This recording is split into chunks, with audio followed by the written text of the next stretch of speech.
اللہ کے نبی کتنے خوبصورت زندگی کے اصول بتا گئے ہمیں. لقد کان لکم فی رسول اللہ اسوۃ حسن. اور لقد یہاں جب لام بھی تاکید کا قد بھی تاکید کا جب دو اکٹھے ہوتے ہیں تو قسم کا معنی بنتا. تو اللہ تعالیٰ قسم اٹھا کے فرما رہے ہیں لکم تمہارے نفع کے لیے.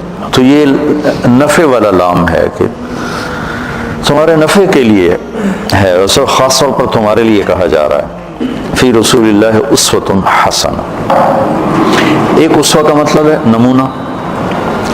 حسنہ کی جگہ کاملہ کا لفظ بھی آ سکتا ہے کہ مکمل نمونہ ہے.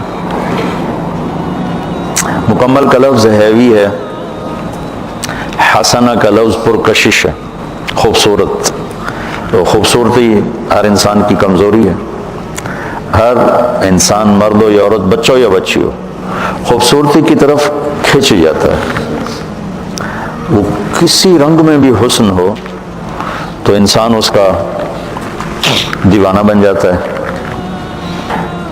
ایران کے بادشاہ نے ایک شعر کہا, در ابلک کسے کم دید ابوت. ابلک موتی کبھی کسی نے دیکھا ہے؟ ابلک کالا سفید. تو اس نے شعراء کو بلا کر کہا کہ اس پہ مصرع مکمل کرو, مجھ سے نہیں ہو رہا. تو سارے شعراء عاجز ہو گئے, کہا اس پہ کوئی ہے نہیں. تو ہندوستان سے تعلقات تھے ایران کے بادشاہوں کے. تو اس اورنگزیب کی حکومت تھی. تو اس کی بیٹی تھی زیب النساء, بہت بڑی شاعرہ. تو دربار میں یہ مصرع پہنچا, کوئی شاعر نہیں لگا سکا. تو اورنگزیب نے کہا وہ زیب النساء کو دے دو. وہ زیب النساء پہ ناراض ہی رہتا تھا کیونکہ وہ خشک مزاج تھا اورنگزیب, اور وہ شاعرہ تھی, اور شاعری میں خشک مزاجی تو ہوتی نہیں, اور جب تک اس کے مزاج میں ایک اضافی چیزیں ہوتی ہیں جس کی وجہ سے وہ شاعر بنتا ہے.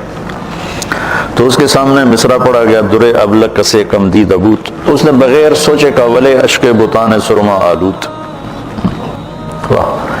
کہ کسی نے ابلک موتی دیکھا ہے؟ تو اس نے فوراً مصرع جوڑا, ہاں معشوق کی سرمگی آنکھ کا نکلا ہوا آنسو. تو کمال ہے. جب اب یہ ایسا حسن تھا کلام کا کہ بادشاہ نے جب یہ سنا تو وہ پاگل ہو گیا. میں نے کہا میں زیب النساء سے ملنا چاہتا ہوں. یہ بتا رہا ہوں کہ حسن کسی چیز میں بھی ہو تو آدمی کھنچتا ہے. میں نے کہا میں زیب النساء سے ملاقات کرنا چاہتا ہوں. وہ مجھے کہے گی تو میں وہیں آ جاؤں گا کہ میں ایسی شاعرہ کو دیکھنا چاہتا ہوں کہ اس نے کتنا خوبصورت اسلوب اور تشبیہ اور کمال کر دیا. تو زیب النساء نے پھر شعر لکھ کر بھیجا, در سخن من مخفی منم چوبوئے گل در برگ گل. میں اپنے کلام میں اس طرح پوشیدہ ہوں جیسے پھول میں خوشبو پوشیدہ ہوتی. ہر کے دیدن میل دارد در سخن بیند مرا. جسے مجھے دیکھنے کا شوق ہے وہ مجھے میرے کلام میں دیکھ لے. ہر کے خواہی میل دیدن, ہر کے خواہی میل دارد در سخن بیند مرا. فارسی بھول بھلیاں ہو گئی, اتنی پڑھی بھی نہیں تھی. ہر کے خواہی میل دارد در سخن بیند مرا. جو چاہتا ہے کہ میں دیکھوں تو مجھے میرے کلام میں دیکھ لے. میں نے ایک چھوٹی سی مثال دی ایسی اچانک. تو انسانی فطرت ہے کہ خوبصورتی اس کو پکڑ لیتی ہے. تو میں قربان جاؤں, اللہ نے کہا تمہارے لیے حسین ترین اگر زندگی گزارنا چاہتے ہو تو میرا نبی ہی نمونہ ہے. چونکہ ایک ہے زندگی خوبصورت ہو, ایک ہے اسباب زندگی خوبصورت ہو, کپڑا ایسا ہو, سواری ایسی ہو, گھر ایسا ہو, برتن ایسا ہو. یہ تو اس کا علم تو ہمیں معلوم, لیکن زندگی خوبصورت ہو یہ علم ہم نہیں جانتے. اس اللہ کے پاس, اور اللہ کے بعد پھر اللہ کے محبوب پہ اتارا گیا. ما ينطق عن الهوى ان هو الا وحی یوحی.